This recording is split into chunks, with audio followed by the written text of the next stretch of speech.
everybody to the Single and Stilettos Show. I'm Suzanne Oshima, and I'm a matchmaker and dating coach at Dream Bachelor and Bachelorette, and I'm also the founder of Single and Stilettos. Today we have on our show Jonathon Aslay, and he's a dating and relationship coach for women at understandmennow.com. And I'm so excited to have him here today because today we're talking about how can you get a man to open up.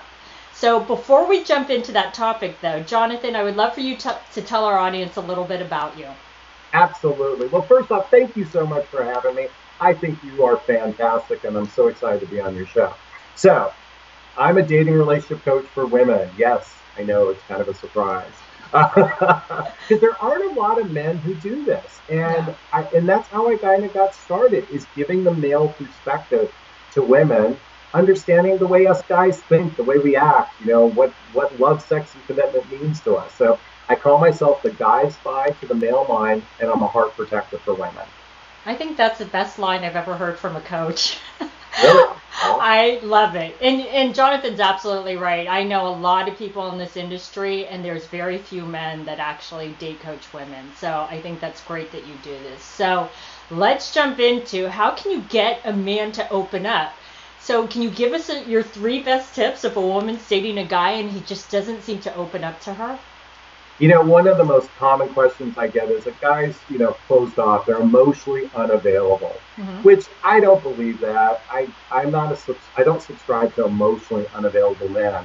Okay. But I do believe some men have, you know, commitment issues or fear-based issues, and they need to build trust. So one of the best ways to get a guy to open up is first accept him for who he is. I think this is hugely important because ultimately the men who are more closed off tend to have trust issues, and they need they need time to build a bit of vulnerability before they're ready to open up. So I want to start with accept him for who he is. Can I add to that point? Because yes, I love that you started with that point because, and I was just talking about this yesterday with one of my clients, it's that too many women will start dating a guy and they start thinking in their head, well, oh, I can change him. I can make him, I don't like that about him, but I can change him. And you're absolutely right. You need to just accept him for who he is because it's very rare that men go, well, I can change her. I don't like that about her, but I'm going to change her on that. Maybe 1 or 2, but I hear it more from women. Do you? Yeah. Oh my God, absolutely. What's that old line, you know, men marry women hoping they never change and women marry men hoping they do change. It's very true. And what's going to happen to those men? They're going to become more closed off. So my first suggestion is accept him for who he is. Okay. Now, you know, this isn't, I don't want to say this is in order per se, but one huge thing to get a guy to open up is know your timing. Okay?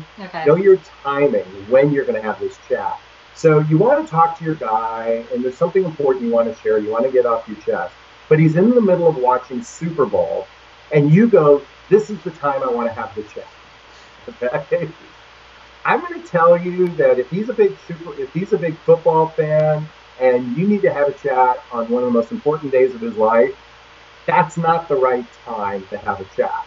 So you have to pick the right time to have a chat. And one of the best ways to do that is ask permission of when is a good time to have a conversation.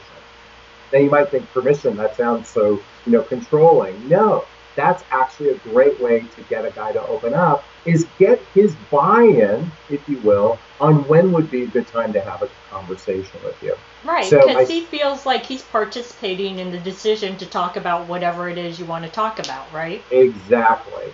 So my second tip is timing. And lastly, and this is going to probably surprise you, but I think when you want to get a guy to open up, well, there's a couple things. This is really, tip number 3 has a couple caveats to it. Think conversation, not confrontation. Think conversation, not confrontation. And here's the actual tip. Think win-win. Think win-win. Because when you approach a conversation from a win-win perspective, a man is more apt to open up during the dialogue versus this is what you did wrong. This is how I want you to be. You know, it's going back to the not accepting them because you're trying to change them. What's the win-win you're looking for in the conversation? It might be that you wanted to go to a nice restaurant. Give him a reason why that's good for him and why it's good for you. That is so true. And, I want to add another tip about talking. Okay. And I know you're going to agree with me on this. Every time I bring it up to a guy, they're like, yes, can you tell women this? Is avoid saying we need to talk. Yeah. Men hate that, right? Yeah. Because it's like, we need to talk. It's like you immediately think you did something wrong, right? I actually have a program it's called We Need to Talk, Bringing Up the Touchy Subject. So, in fact, my sweetheart and I both did this together. Oh, that's awesome. Yeah, and I've got I have a whole program on that, so we can share that another time. But yeah, never start a conversation with we need to talk. And instead of conversations of like, would you do this? Instead of saying, kind of more accusatory, ask a man, I would love it if you did this. Use it more in a positive term when you're trying to connect to his heart, because men want to please. So if you start what you love and what would make you happy, that's certainly a better way than saying, this is what I need you to do. Right. And those are my 3 tips. So should a woman also emphasize how she feels instead of pointing the finger at him, this is how whatever it is makes me feel? Is that a good way to talk to a man? I'm a proponent of talking about your feelings because I think that's important.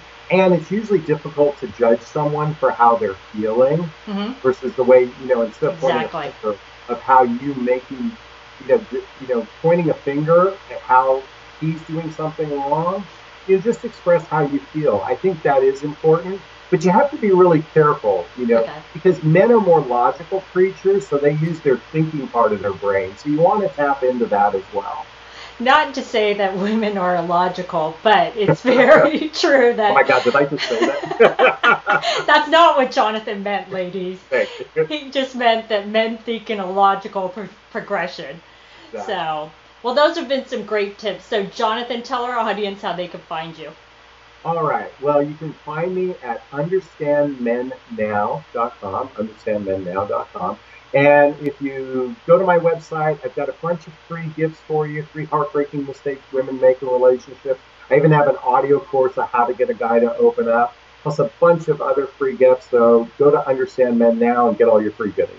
Great. Well, thanks, Jonathon, for being on the show, and thanks, everybody, for joining us on the Single and Stilettos show. If you like this show, it's available both in video format and podcast format.